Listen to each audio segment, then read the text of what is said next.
একটু আগে যেটা উনি বললো যে সারা গ্রামে আসতে দেখতেছে। আচ্ছা, আপনার কি একটু বিবেকে বাধা দিল না যে মেয়েটা যে এভাবে একা একা বসে আছে, একটু ভিতরে আকাশ খারাপ, বৃষ্টি আসতে পারে, আপনি এটা কি ভাবলেন না একবারও? শুনেন ভাবছি যাকে মা দাঁড়াও, যাকে চিনি না সে আমার বাড়ি মিথ্যা কথা বলো কেন? আর যদি আপনি প্রমাণ না দিতে পারেন তাহলে কিন্তু এই মেয়ে যা বলতেছে সেটা আমরা সত্য মনে নেব। কি বলেন? আপনি সত্যি করে বলেন তো, আপনার মার সামনে বলেন।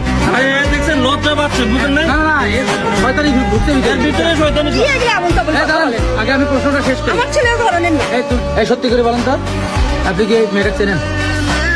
হ্যাঁ ভাই ছিল। তাহলে এতক্ষণ অস্বীকার গেলেন কেন? ভাই সত্যি কথা বলতে ও যখন আমার আসি গেছে, আমি আর কিছু লুকাবো না ভাই। হ্যাঁ, সত্যি ওর সাথে আমার 4-5 বছরের সম্পর্ক ভাই। আচ্ছা। কি বলিস? হ্যাঁ মা, আমাকে বলতে দাও মা, সত্যি কথাগুলো। আসলে কোনো কর্ম নাই ভাই, চাকরি বাকরিও পাইনি, যার কারণে বাড়িতে কথাটা বলার কোনো সাহস পাইনি।